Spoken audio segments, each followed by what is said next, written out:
भक्त विजय ग्रंथ मराठी कथासार अध्याय 53 भक्त माणकोजी बोधला.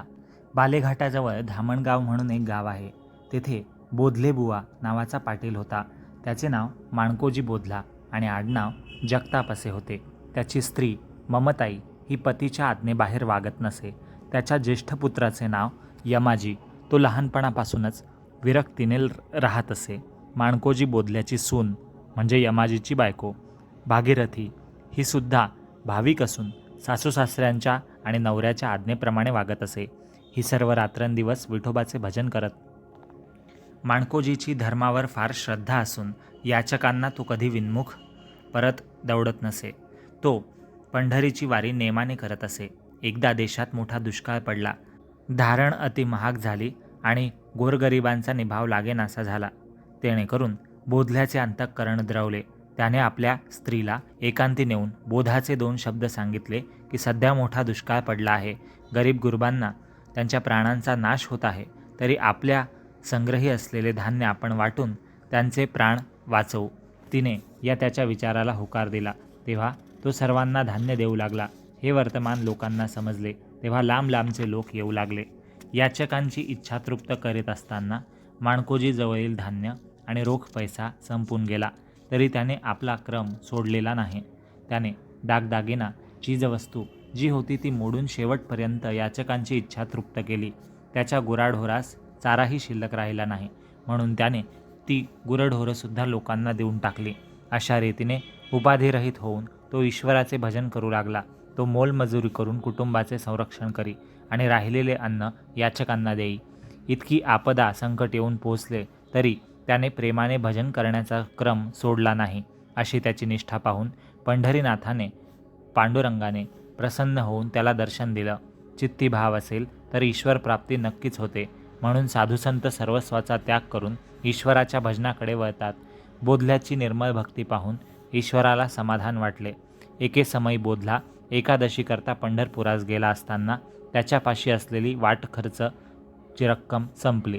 तेव्हा तो स्त्रियेला म्हणाला की ब्राह्मणास देण्यासाठी आता काही शिल्लक नाही. शेवटी त्याने रानात जाऊन लाकडाची एक मुळी आणली आणि ती बाजारात विकली. त्याचे 3 पैसे आले. त्यापैकी 1 पैसा त्याने चंद्रभागेचे स्नान करून संकल्प सांगणाऱ्या ब्राह्मणाला दिला. दुसऱ्या पैशाचे पूजेचे साहित्य घेऊन पांडुरंगाचे दर्शन घेऊन पूजा केली आणि नंतर दुसऱ्या दिवशी द्वादशीला ब्राह्मणांना शिधा कोठून द्यावा म्हणून त्याला चिंता पडली. 1 पैशा वाचून त्याच्याजवळ काही नव्हते, म्हणून त्याने त्या पैशाचे पीठ आणले. पण त्या थोड्याशा पिठाचा शिधा घेण्यास ब्राह्मण मिळेना. मोठमोठे सधन यजमान सोडून त्याच्याकडे कोणी ब्राह्मण ढुंकूनसुद्धा पाहत नाही. ब्राह्मण मिळत नाही म्हणून तो चिंताग्रस्त होऊन बसलेला असताना पांडुरंगाला त्याचा कळवळा आला. पांडुरंगाने एका गरीब ब्राह्मणाचे रूप घेतले आणि त्याच्यापाशी जाऊन म्हटले की मला गरीबाला कोणी देत नाही, तुम्ही तरी काही धर्म करावा. तेव्हा बोधल्याने त्याला पीठ देऊन दुसरे काही देण्यास नाही म्हणून आपली दिलगिरी दाखवली आणि तेवढेच घेण्याची प्रार्थना केली. मग देवाने भक्ताचे मनोरथ पुरवण्यासाठी तेथेच त्याचे पानगे करून खाण्याचा बेत केला. त्यावेळी बोधल्याने दगडाची चूल घालून दिली. शेणी आणल्या म्हणजे गवऱ्या आणि यात्रेकरूकडून विस्तव मागून आणल्यावर स्वतः पांडुरंग पानगे करण्यासाठी पीठ मळू लागला, कणिक भिजवू लागला. बोधल्याने दिलेल्या पिठाचे विठोबा पानगे करत आहे हे रुक्मिणीने जाणून तीही एका वृद्ध स्त्रीचे रूप घेऊन तेथे आली. ज्याच्या ऐश्वर्याला भुलून लक्ष्मी त्याची दासी झाली तो वैकुंठपती पानगे करत असताना रुक्मिणी तेथे येऊन देवांना म्हणाली की यजमानापाशी तुम्ही एकटेच कसे आलात? मी स्वयंपाक करते, तुम्ही स्वस्त असा. असे बोलून स्नान करून रुक्मिणी स्वयंपाक करू लागली. द्वादशीच्या पारण्यास ब्राह्मण आणि सवाशीण मिळाल्याने बोधल्याला हर्ष आवरेना, परंतु आपले पीठ या दोघांना कसे पुरेल ही काळजी त्याला पडली. रुक्मिणीने विचार केला की मी जर उंची पक्वान्ने उत्पन्न केली तर बोधल्याचे मन आताच दुखावेल, म्हणून तिने त्या पिठाचे पानगेच भाजले. परंतु त्याच्या गोडीने अमृत देखील तुच्छ वाटू लागले. मग 3 पाने वाढून बोधल्याला बोलवल्यावर तो म्हणाला की मी प्रसाद नंतर घेईन. पुढे ती दोघं नवरा बायको अर्थात रुक्मिणी आणि विठ्ठल उभयता जेवून तृप्त झाली. तेव्हा प्रत्यक्ष विठोबा माझे सत्व राखून गेला असे बोधला समजला. नंतर प्रसाद घेतल्यावर बोधला जाऊन विठोबास म्हणू लागला की मोठमोठ्या समाराधना सोडून माझ्या गरिबाकडे तू आलास तेव्हा देव म्हणाले की इतरांच्या ठिकाणी खरी भक्ती नाही याची प्रचिती मी तुला उद्या दाखवीन. दुसऱ्या दिवशी एका सावकाराने सहस्त्र भोजन घातले होते. त्याने ब्राह्मणांना आमंत्रण देऊन त्याच्या नावांची यादी केली होती. भोजनाची तयारी झाल्यावर मंडळी पात्रावर येऊन बसली आणि सहस्त्रांची बेरीज झाली 1000 लोकांची. मग बोधल्यातला विठोबा कौतुक दाखवू लागला. त्यावेळी पांडुरंग विठ्ठल वृद्ध ब्राह्मण बनून तिथे आला आणि यजमानांना हाक मारत दाराशी येऊन म्हणू लागला की मी क्षुधित भुकेला ब्राह्मण आहे, माझी पण सोय करा.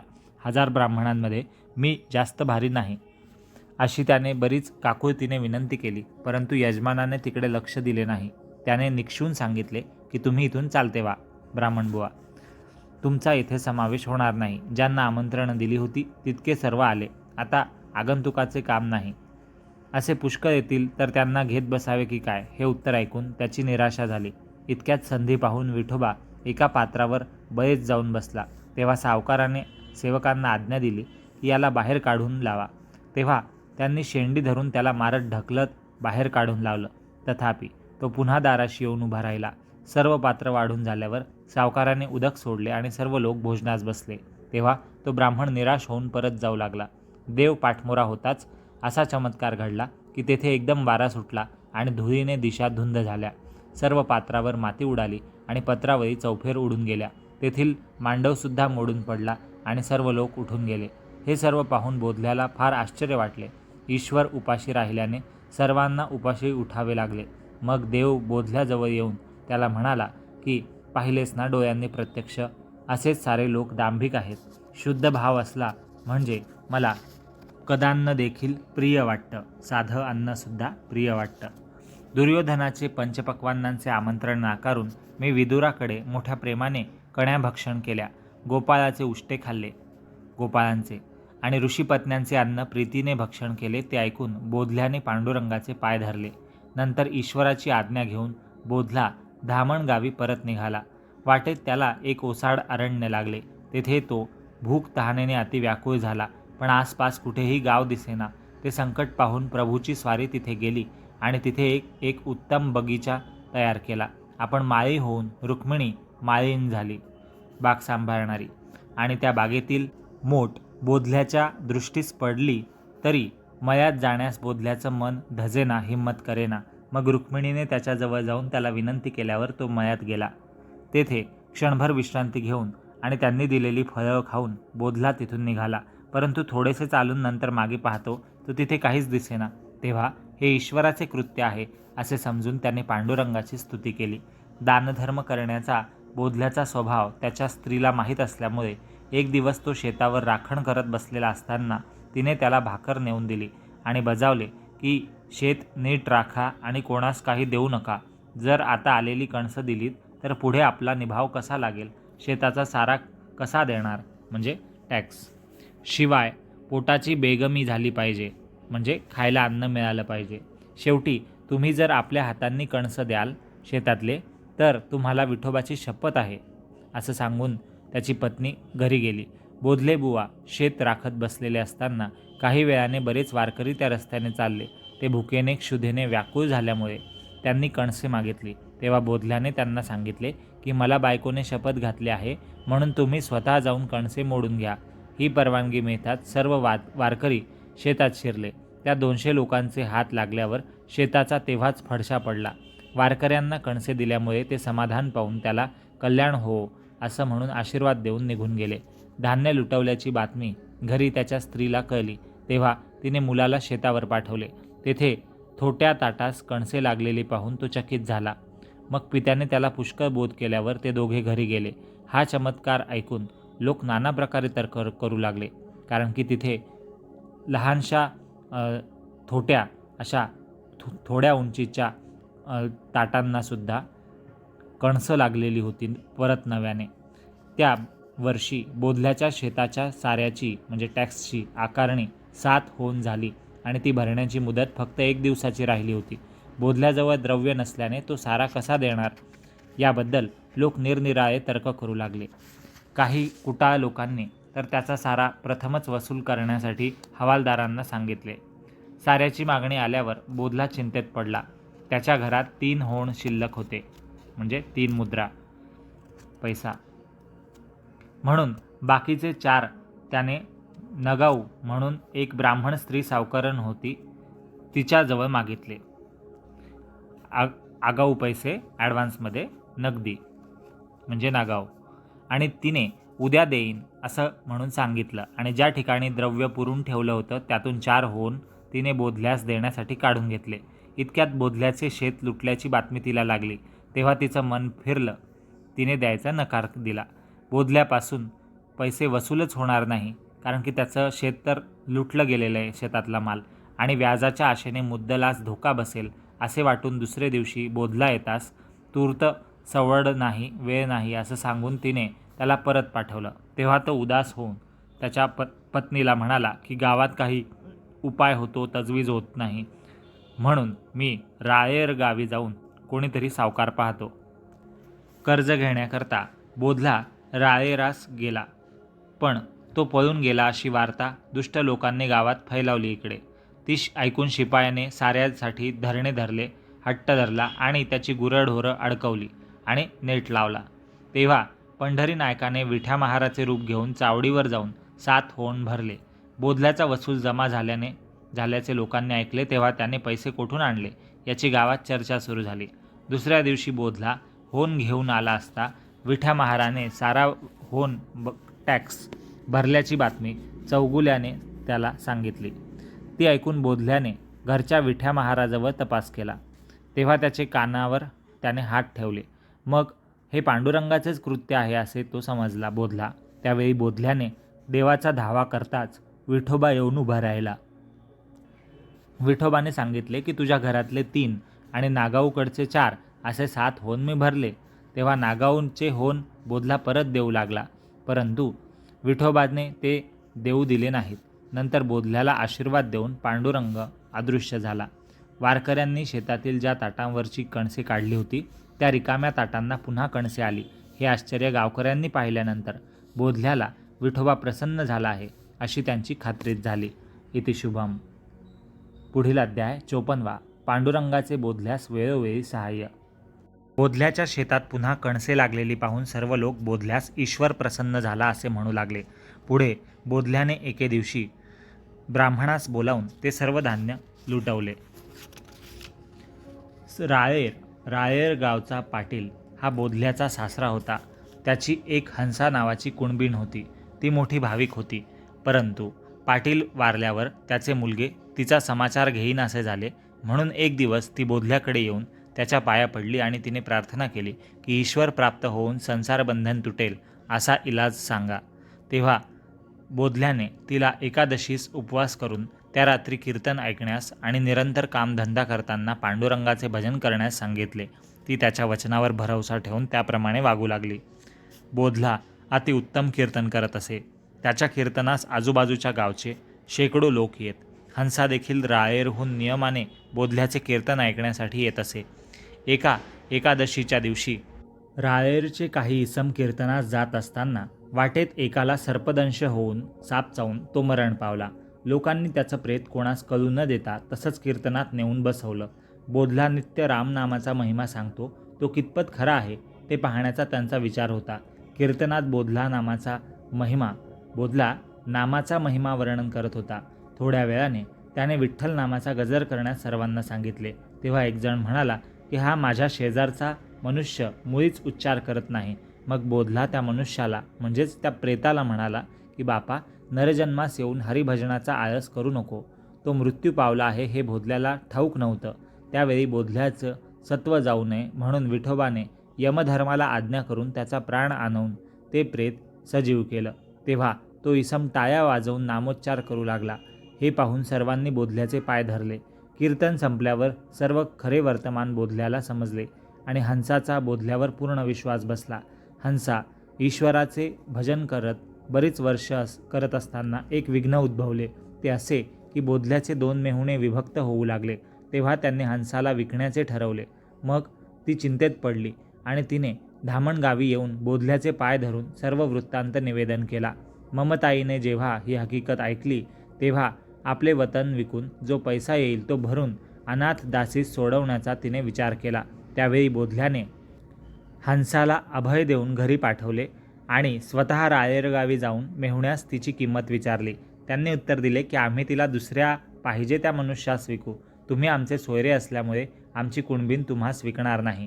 तेव्हा बोधला हंसास म्हणाला की तू काळजी करू नकोस, विठोबा घेईल. पुढे त्या भावांनी हंसाची किंमत 25 होऊन ठरवून तिला दुसऱ्या एका गृहस्थाला विकली. त्या गृहस्थाकडून द्रव्य धन घेऊन खरेदी खतसुद्धा लिहून झाले. तेव्हा हंसाने विठोबाची प्रार्थना केली की बोधला जाताना मला जे म्हणाला ते त्याचे भाषण खोटे होण्याची वेळ आली आहे. ते ऐकून विठोबा तेथे ब्राह्मणाचे रूप घेऊन आला आणि हंसाला म्हणाला की तुला बोधल्याने बोलावले आहे. ते ऐकून तिने आनंदाने त्याच्या पायावर मस्तक ठेवताच ती उभयता सर्वांसमक्ष तिथेच गुप्त झाली. आणि हंसाची एक लहान मुलगी होती, तिलाही विठोबाने वैकुंठास पाठवले. हा चमत्कार पाहून सर्वजण आश्चर्य करू लागले. हंसा गुप्त झाल्यावर तिला विकत घेणाऱ्या गृहस्थाने आपला ऐवज परत मागितला. तेव्हा पाटलाचे मुलगे म्हणाले की खरेदी खत पुरे होऊन द्रव्यसुद्धा आमच्या हातात आले आहे, आता आम्ही जबाबदार नाही. मग त्यांचा बराच तंटा झाला, परंतु हंसा कोणाच्याच हाती लागली नाही. धामण गावातील एक महार उपदेश घेण्याकरता बोधल्याकडे गेला असताना बोधल्याने त्याला सांगितले की मला उपदेश करण्याचा अधिकार नाही, मी विठोबाला विचारीन. त्याने आज्ञा दिली तर मी तुला उपदेश करीन. मग बोधल्याने विठोबाचे ध्यान केल्यावर विठोबाने आज्ञा केली की त्याच्याकडून तुझा बैल मारव आणि जर ती गोष्ट त्याच्याकडून गुप्त राहिली तर त्याला उपदेश कर. तेव्हा बोधल्याने बैलाची व्यर्थ हत्या होते म्हणून सांगितले, पण देवाने हिंसा होऊनही तुला दोष लागणार नाही असे सांगितले. दुसऱ्या दिवशी तो महार आला आणि त्याने बोधल्याजवळ उपदेश मागितला. तेव्हा बोधल्याने मी सांगतो तसा वागशील तर मी तुला शिष्य करेन, उपदेश देईल असं सांगितलं. ते त्या महाराने कबूल केलं. बोधल्याने त्याच्याकडून आपला बैल मारवून घेतला आणि शीर आणि कातडं लपवून ठेवलं. पुढे त्याच्याकडून दुसऱ्या घरात अन्न शिजवून आपल्या आप्तांना जेवण दिलं. ही गोष्ट कोणाजवळही बोलू नकोस म्हणून त्या महाराला बजावलं. परंतु आपल्या हातचे अन्न खाल्लेले पाहून तो महार बोधल्याच्या आप्तांच्या घरोघर जाऊन त्यांच्या शेजारी बसू लागला. हे त्याचे वर्तन न आवडून गावचे लोक त्याला नावं ठेवू लागली. तेव्हा तो बोलला की तुमच्यात आणि माझ्यात काय फरक आहे? तुम्ही काल बोधल्याच्या घरी बैलाचे मांस खाल्ले. मांसाबद्दलची गोष्ट कोणाजवळ बोलू नको म्हणून त्या महाराला बोधल्याने बजावले असतानाही त्याने त्या गोष्टीचा बभरा केला, वाच्यता केली. त्याचा परिणाम असा झाला की बोधल्याचे सगळे सोयरे बोधल्यावर संतापून त्याला ठार मारण्याच्या हेतूने त्याच्याकडे जाऊन म्हणाले की बोधला, तू असे निंद्यकर्म करून आम्हाला बाटवलेस, आमचा धर्म भ्रष्ट केलास, आता तुला ठार मारून टाकतो. त्या समयी बोधल्याने पांडुरंगाचा धावा सुरू केला. बोधल्याच्या आप्तांनी चौकशी सुरू केली आणि पुराव्यासाठी त्या अनामिकास मुद्दाम आणायला सांगितलं. त्याने ज्या ठिकाणी मारलेल्या बैलाचे शीर आणि चामडे ठेवले होते तेथे बोकडाचे शीर आणि चामडे निघाले. ते पाहून तो महार ओशाळला. तसेच जो बैल मारला म्हणून त्याने सांगितले तोही जिवंत दिसला. तेव्हा गावचे लोक महाराज म्हणाले की तुझ्या बोलण्यावर विश्वास ठेवून आम्ही बोधल्याचा निष्कारण जीव घेणार होतो. तू आम्हाला खोटं सांगून या गोष्ट या पल्ल्यास आणलीस. आता तुझाच प्राण घेतला पाहिजे महारा. असं मग महाराने बोधल्याचे पाय धरून आपला अपराध कबूल केला. त्याने जीवदान मागितल्यावर बोधल्याने लोकांची समजूत घातली आणि त्याचे प्राण वाचवले. त्या प्रसंगी बोधल्याची परोपकार बुद्धी पाहून सर्वांनी बोधल्याचे पाय धरले. त्यावेळी बोधल्याला विठोबाचा उपदेशाचा प्रत्यय आला आणि तो नामस्मरण करू लागला. काही वर्षांनी पुन्हा 1 वर्ष दुष्काळ पडल्यामुळे, अवर्षण पडल्यामुळे धामण गावची पेरणी राहून गेली. पुढे कार्तिकात पाऊस पडला तेव्हा लोक पेरण्या करू लागले. त्यावेळी बोधल्याने कर्ज काढून बी आणले होते. मजूर बोलावून ते बी पेरावयास तो जाणार इतक्यात पंढरपूरची यात्रा त्या वाटेने आली. त्यातील ब्राह्मणांनी बोधल्याजवळ अन्नासाठी विनंती केली. तेव्हा सत्वहानी न व्हावी म्हणून बोधल्याने मुलास म्हटले की निर्जीव भूमीमध्ये धान्य पेरले असताना जर ते उगवते तर सजीव प्राण्यात पेरले असता ते उगवणार नाही काय? यासाठी हे धान्य घरी नेऊन सर्वांना भोजन घाल. मुलाने ते वचन मान्य करून ब्राह्मणांना घरी नेलं. त्यांना धान्य दिल्यावर त्यांनी स्वयंपाक करून भोजन केलं. अशा तऱ्हेने पेरणीची बी संपल्यामुळे घरी जे कडू भोपळ्याचे बी शिल्लक होते ते बोधल्याने नेऊन शेतात पेरले. त्याला पुष्कळ फळं आली. गावात लोक चेष्टेने म्हणू लागले की धान्याचे बी वाटून भोपळे लावले. ते पुढे हातात घेण्यास चांगले उपयोगी पडतील. भोपळे लावल्यामुळे लोक बोधल्याला हसले, परंतु काही दिवसांनी बोधल्याच्या शेतात जाऊन एक भोपळा फोडून पाहिला, तेव्हा त्यातून उत्तम गहू निघाले. हा अघटित प्रकार पाहून सर्वांना चमत्कार वाटला. ही गोष्ट गावच्या हवालदाराने बादशहाला लिहून कळवली. तेव्हा त्याने शिपाई पाठवून बोधल्याला पकडून नेले. बादशहाने हा चमत्कार कसा झाला म्हणून विचारल्यावर बोधला म्हणाला की मला काय माहीत, ईश्वरास ठाऊक. हे बोलणे बादशहाला खरे वाटले नाही आणि त्याने बोधल्याला यवन करावे, त्याचा धर्म बदलावा म्हणून हुकूम दिला आणि भोजनास बसवले. त्यावेळी सर्व मांसाचे पदार्थ केले होते, परंतु बोधल्याच्या पानात ते पदार्थ पडताच त्यांची फुले आणि तुळशी असं रूपांतर झालं. हे पाहून बादशहाने बोधल्याचे पाय धरले आणि जी इच्छा असेल ते माग म्हणून सांगितलं. तेव्हा बोधला म्हणाला की मला काही एक नको. कामधेनू आणि कल्पवृक्ष माझ्या घरी असताना मी तुझ्याजवळ काय मागू. पांडुरंगाच्या भक्तीखेरीज मला काही नको. पुढे ईश्वराचे नामस्मरण करता करता बोधल्याचे मी पण सुद्धा नाहीसे झाले. बोधल्याने पुष्कळांना भक्तिमार्गाला लावले. इति शुभम. पुढील अध्याय 55वा. गणेशनाथ. गणेशनाथ हा बालेघाट प्रांतातील चारसी आणि उज्जैनी या गावात राहून कीर्तन करत असे. तो गोसावी बैरागी लोकांसारखाच वागे. एका कीर्तना वाचून त्याला दुसरा कोणताही उद्योग आवडत नसे. तो दिवसा आणि अरण्यात श्रीहरीचे भजन करी आणि रात्री गावात कीर्तन करी. त्याला दांभिक डामडौलाचा वीट आला, कंटाळा आला असे. उंची वस्त्र, उत्तम भोजन त्याला अप्रिय वाटत असत. एकदा शिवाजी राजा पंढरपुरात जात असताना या गणेशनाथाची कीर्ती ऐकून त्याच्या भेटीस गेले. त्याचे कीर्तन ऐकून शिवाजी महाराजांना संतोष झाला. त्यावेळी छत्रपतींनी एक नवा पलंग करवला होता. त्यावर प्रथम गणेशनाथाने शयन करावे अशी त्यांची इच्छा होती. म्हणून त्यांनी गणेशनाथाची प्रार्थना केली. ती त्याने मान्य केली. मग छत्रपती शिवाजी महाराजांनी गणेशनाथाला शिबिकेत बसवून, मेण्यात पालखीत बसवून आपल्या वाड्यात नेऊन त्याचा मोठा सन्मान केला आणि उत्तम सुवासिक पुष्प शय्येवर घालून शय्येवरील सुखाचा सोहळा अपूर्व केला. परंतु तो थाट पाहताच गणेशनाथास पश्चाताप झाला. एखाद्या अग्निहोत्री ब्राह्मणांना यवनाकडे कोंडून ठेवावे किंवा वाघाने गायीला जिवंत धरून न्यावी किंवा तुपामध्ये मासा टाकल्याने जशी त्याला तळमळ लागावी, तशी राजाच्या उपचाराने गणेशनाथाची त्यावेळी स्थिती झाली. त्याने जाताना आपल्याबरोबर पुष्कळ खडे घेतले होते. ते पलंगावर पसरून गणेशनाथ निजला. प्रातःकाळी राजे गणेशनाथाच्या दर्शनास गेले. तेव्हा पलंगावर खडे पसरलेले पाहून राजांना फार आश्चर्य वाटले. राजांनी त्या खड्याविषयी विचारल्यावर त्याने सांगितले की या शरीराला सुखाची एकदा चटक लागली की पुढे पश्चात्तापाची पाळी येते. आधी सुख घेतले तर पुढे दुःख भोगावे लागते. भोजन करताना सुख वाटते, पण पुढे वमन करण्याचा, उलटी करण्याचा प्रसंग आला तर किती कष्ट होतात. वचनाग मोठा मधुर लागतो, पण तोच प्राण घेतो. त्याचप्रमाणे विषयभोग केल्यावर पुढे कठीण दारुण दुःख भोगावे लागते. ते ऐकून राजांना अनुताप झाला आणि पुन्हा ते कधी पलंगावर निजले नाहीत. गणेशनाथाचे कडकडीत वैराग्य होते. तो नेहमी अरण्यात राही. कसाही निंदक असो, गणेशनाथाचा हात त्याच्या मस्तकावर पडला की त्याला तात्काळ वैराग्य उत्पन्न होत असे. गणेशनाथाने 1 वर्षात 360 शिष्य केले. काही लोकांच्या मनात त्याच्याविषयी निरनिराळ्या कल्पना येऊ लागल्या. तो चेटकी, मोहक, अत्यंत ढोंगी आहे असे ते म्हणत, परंतु काहीजण त्याला ईश्वर आहे असेही माने. एकदा बरेच लोक त्याच्या दर्शनासाठी गेले. तेव्हा गणेशनाथ एका आंब्याच्या झाडाखाली बसला होता. तेथे जाऊन लोक त्याला म्हणाले, तुम्ही ज्या लोकांना शिष्य करून आपल्या पंथास लावले त्या लोकांच्या संसारावर पाणी पडले, त्यांचे संसार मोडले.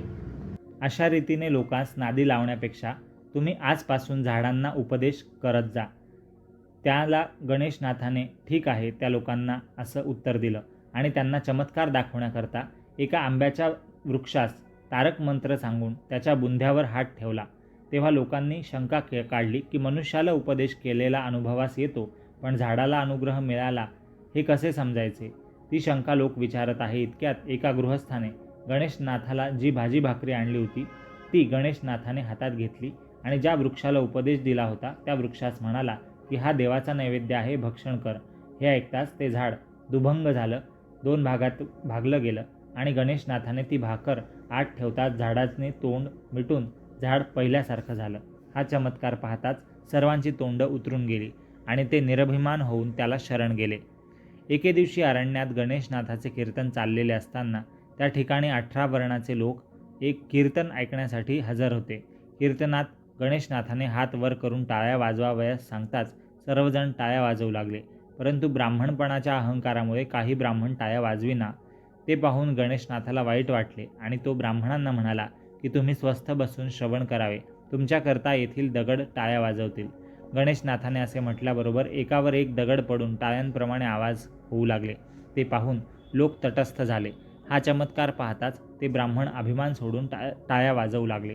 कीर्तन संपल्यावर सर्व लोक त्याची स्तुती करून घरोघर गेले. गणेशनाथाला पांडुरंगाचा वरदान मिळालेलं होतं. उज्जैनी आणि चारसी येथे त्याची अद्याप यात्रा भरत असते. इति शुभम. याच अध्यायातील पुढील कथा केशवस्वामी यांची. केशवस्वामी या भाविक आणि प्रेमळ भक्ताचे चरित्रही मोठे बोधपर आहे, उपदेशपर आहे. ईश्वरावर केशवस्वामीची अत्यंत निष्ठा असल्यामुळे संकटकाळी ईश्वर त्याला सहाय्य करी. एकदा केशवस्वामी फिरत फिरत विजापुरास गेला असताना तेथे एकादशीच्या रात्रीस त्यांचे कीर्तन सुरू झाले. ते ऐकण्यास संत, महंत, पंडित, वैदिक आदी करून मंडळींचा बराच समाज कीर्तनास जमला होता. त्यावेळी केशवस्वामींचा एक वृद्ध शिष्य बरोबर होता. त्याला केशवस्वामींनी सांगितलं की आज एकादशी आहे, म्हणून प्रसाद वाटण्यासाठी सुंठ साखर घेऊन ये. त्याने वाण्याकडे जाऊन त्याला उठवलं आणि सुंठ साखर मागितली. परंतु रात्रीच्या वेळी अंधारात न दिसल्यामुळे त्या वाण्याने सुंठीच्या ऐवजी बचनाग दिला. तो सुंठ समजून कुटला गेला आणि रात्री केशवस्वामींचे कीर्तन संपल्यावर त्याचीच खिरापत प्रसाद म्हणून वाटली गेली. ती सर्वांनी खाल्ली, परंतु कोणालाही त्रास झाला नाही. तो प्रसाद खाऊन जर लोकांची दुर्दशा झाली तर केशवस्वामींच्या कीर्तनास कोणी जाणार नाहीत आणि आजपर्यंत केशवस्वामींनी मिळवलेली सर्व कीर्ती लयाला जाईल, अशा विचाराने बचनागातील सर्व विष विठोबाने स्वतः शोषून घेतले होते. ज्या वाण्याने सुंठ दिली तो दुसऱ्या दिवशी सकाळी उठून पाहतो तो सुंठीच्या पोत्याच्या ठिकाणी बचनागाचे पोते होते. ते पाहून तो मनात घाबरला. सुंठ समजून बचनाग दिल्याचे सर्वस्वी घात झाला असा त्याला वाटलं आणि तो भीत भीत शहरात कोणी मेलं की काय याचा तपास करू लागला. परंतु त्या प्रसादामुळे कोणालाही इजा झाल्याचं आढळलं नाही. मग तो केशवस्वामींकडे गेला. त्या दिवशी केशवस्वामी स्नान करून देवपूजेला बसलेले होते. तेव्हा त्यांना पांडुरंगाची मूर्ती निळ्या रंगाची दिसू लागली. ते पाहून केशवस्वामींना आश्चर्य वाटलं. चंद्राला ग्रहण लागल्यावर तो जसा तेजहीन होतो तशी पांडुरंगाची मूर्ती निस्तेज झाली आणि हा चमत्कार गावात समजल्यावर तो पाहण्याकरता लोकांची गर्दी जमली. इतक्यात घाबरत घाबरत तो वाणी तिथे आला. त्याने केशवस्वामींना सर्व वर्तमान सांगून पांडुरंगाने अरिष्ट टाळले म्हणून सांगितले आणि केशवस्वामींची स्तुती केली. माझ्या निष्काळजीपणाबद्दल मला जी शिक्षा होईल ती मी भोगीन, असे तो वाणी बोलला. तेव्हा केशवस्वामींचा कंठ सद्गदित झाला आणि तो पांडुरंगाची प्रार्थना करू लागला. तेव्हा देवा, माझ्यावर दया करा आणि मोठे संकट टाळलेस असे आणि दासाचे तुम्ही रक्षण केलेत. बचनागाच्या विषाचे अमृत झाले, परंतु बचनागाचे विष देवा तुला बाधावे ना. देवा, कालियाचे विष कुठे गेले? महाविषाने भरलेला स्तन पूतनेने तुला पाजला, त्यापेक्षा बचनागाचे विष कठीण आहे काय? देवा, तू भक्तांचा महिमा वाढवावा म्हणून ह्या अद्भुत लीला करून दाखवत आहेस. आता कृपा करून पूर्ववत हो, निरोगी हो, अशी केशवस्वामीने बरीच विनंती केली. ती स्तुती ऐकून पांडुरंगाला संतोष झाला. मग पूर्वीप्रमाणे पांडुरंगाची मूर्ती लखलखीत दिसू लागली. तेणेकरून केशवस्वामींना आनंद झाला आणि त्याच्या उपदेशाने वाण्यास अनुताप होऊन तोही नित्य हरिकीर्तन श्रवण करू लागला.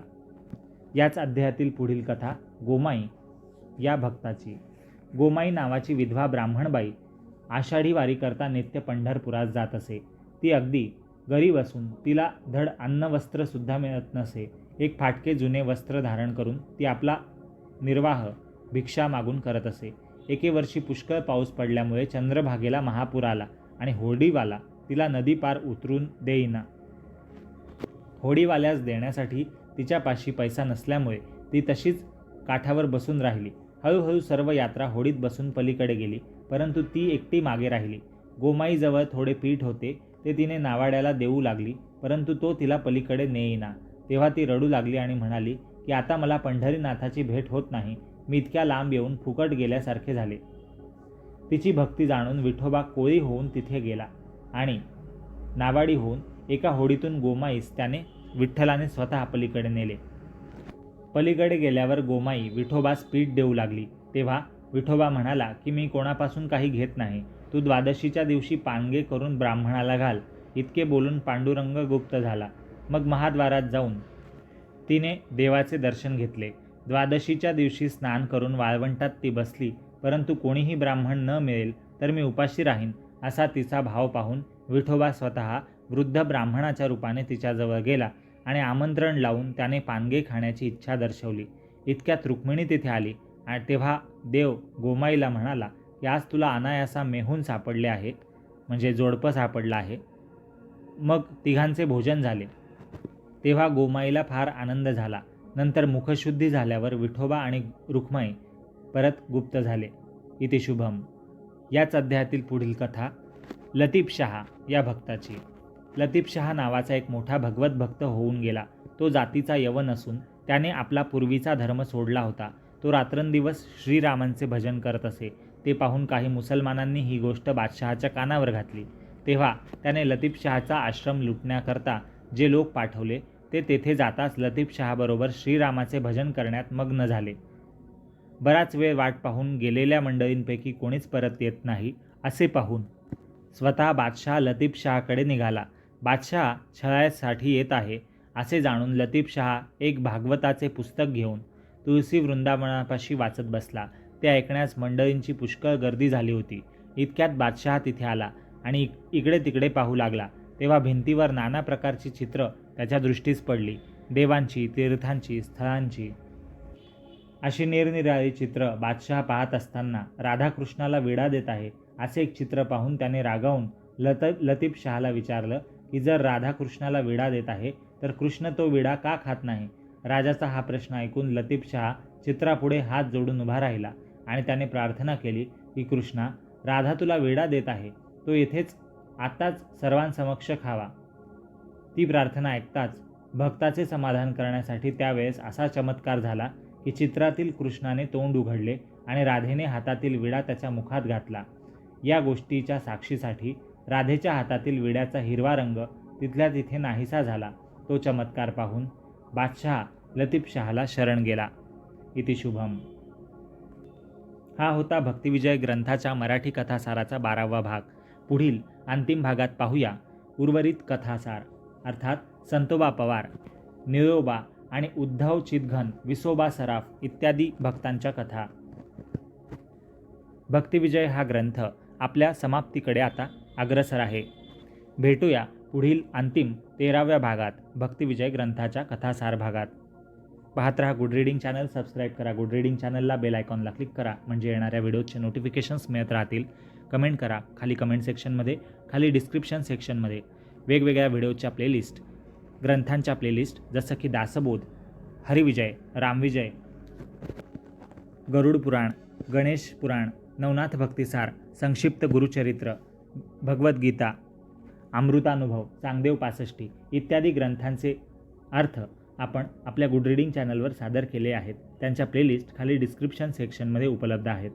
मराठी आरत्यांचे अर्थ, स्तोत्रांचे अर्थ मराठीमध्ये सहज सोप्या शब्दात थोडक्यात समजून घ्या. वेगवेगळ्या व्हिडिओजमध्ये त्यांचेही प्लेलिस्ट खाली दिलेले आहेत. गुड रीडिंग चॅनलवर जाऊन या व्हिडिओचा लाभ घ्या. भेटूया पुढील भागात भक्तिविजय ग्रंथाच्या शेवटच्या 13व्या भागात. हरिओम. जय जय रामकृष्ण हरी.